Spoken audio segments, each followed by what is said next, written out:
নমস্কার, এমইউ কিচেনের নতুন একটি ভিডিওতে সবাইকে স্বাগতম। বন্ধুরা, আজকে চলে এসেছি ফ্রাইড রাইসের রেসিপি নিয়ে।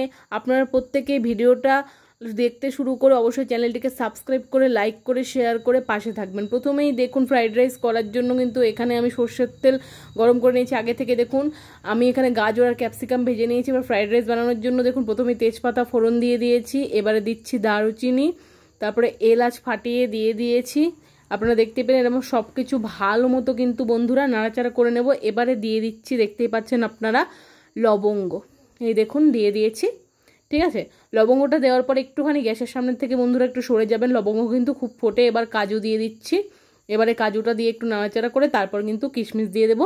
ফ্রাইড রাইস বানাতে হলে কিন্তু বন্ধুরা কাজু কিশমিশ কিন্তু সব থেকে ইম্পর্টেন্ট একটি পার্ট এই ফ্রাইড রাইস রেসিপিতে, ঠিক আছে। তো এবারে দেখুন আমি কিশমিশগুলো দিয়ে দেবো। কিশমিশগুলো দিয়ে কিন্তু খুব সুন্দর করে কিন্তু ভালো মতো নাড়াচাড়া করে নেব। বন্ধুরা, এখানে আমি গ্যাসটা একটু অফ করেছিলাম কারণ আমার কড়াইটার সঙ্গে তেলটাও কিন্তু খুব প্রচণ্ড পরিমাণ হিট হয়ে গেছিলো, তার জন্য আবার জ্বালিয়ে দেবো একটু পরেই। তবে আঁচ কমেনি বন্ধুরা, যেমন ছিল সেই রকমই, ঠিক আছে। সব কিছু কিন্তু খুব সুন্দর করে নাড়াচাড়া করে নেব।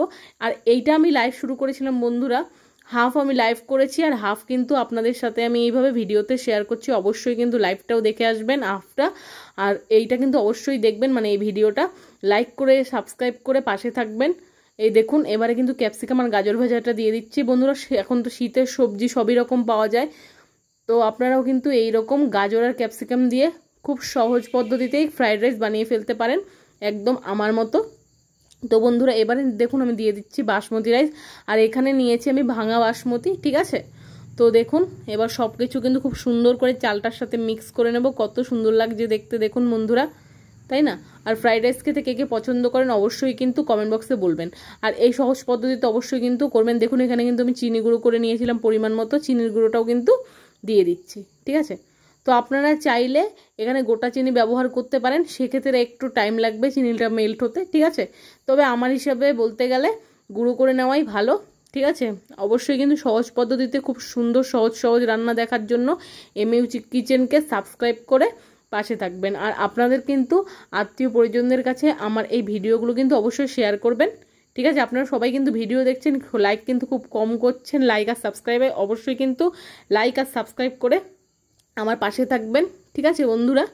তো দেখুন সব কিছু কিন্তু দিয়ে ভালো মতো নাড়াচাড়া করে নিচ্ছি। পুরো ভাতটা এবার দিয়ে দিয়েছি। সব কিছু খুব সুন্দর করে মিক্স করে কিন্তু রাইসটা তৈরি করে নেব বন্ধুরা, ঠিক আছে। আপনারা চাইলে এই ফ্রাইড রাইসের সাথে নিরামিষ কিছুও খেতে পারেন, আর এই না হলে চিকেন খেতে পারেন, মাটনও খেতে পারেন, কোনো অসুবিধা নেই। তবে এই ফ্রাইড রাইসের সাথে আমি একটা নিরামিষ পনিরের রেসিপি করেছিলাম, সেটা কিন্তু অবশ্যই আপনাদের সাথে আমি শেয়ার করব। আর আপনারা কিন্তু ফ্রাইড রাইসের রেসিপিটা এনজয় করবেন দেখে, আর অবশ্যই কিন্তু বাড়িতে একবার রান্না করে দেখবেন। সহজ পদ্ধতিতে ফ্রাইড রাইসের রেসিপিটা খুব সুন্দর কিন্তু বন্ধুরা, খেতেও কিন্তু দুর্দান্ত হয়েছিল, ঠিক আছে। তো দেখুন কত সুন্দর লাগছে না দেখতে, চোখ জুড়িয়ে যাচ্ছে দেখে। দেখুন আপনাদেরকে কাছ থেকে দেখাচ্ছি কত সুন্দর আমি নাড়াচাড়া করে নিচ্ছি একটু ভালো মতো। আপনারা কিন্তু আমার চ্যানেলে এর আগে অনেকবার ফ্রাইড রাইসের রেসিপি দেখেছেন সেম প্রসেসে, তবে এবারে একটুখানি অন্যরকমভাবে করার চেষ্টা করলাম, আরও একটু সহজ পদ্ধতিতে করার চেষ্টা করেছি। আপনারাও কিন্তু অবশ্যই ট্রাই করবেন, ঠিক আছে। তো বন্ধুরা কত সুন্দর হয়েছে না দেখতে। এই দেখুন এবার একটু পরিমাণ মতো সামান্য নুন দিয়ে দেব, ঠিক আছে। নুন দিয়ে দেওয়ার পর কিন্তু ভালো মতো কিন্তু নাড়াচাড়া করে নিচ্ছি, কারণ আমি টেস্ট করেছিলাম আর মনে হলো একটু নুনের পরিমাণটা একটু কম, তার জন্য কিন্তু নুন দিয়ে দিয়েছিলাম, ঠিক আছে। তো দেখুন সব কিছু নাড়াচাড়া করে ভালো মতো রেডি করে নিয়েছি। কত সুন্দর লাগছে না দেখতে বন্ধুরা। আমার ভিডিও যদি আপনাদের ভালো লাগে অবশ্যই কিন্তু লাইক কমেন্ট শেয়ার সাবস্ক্রাইব করে পাশে থাকবেন, আর সাবস্ক্রাইবের পাশে থাকা বেল আইকনটি বাজিয়ে অল নোটিফিকেশনে ক্লিক করে সঙ্গে থাকবেন। ধন্যবাদ ভিডিওটা দেখার জন্য।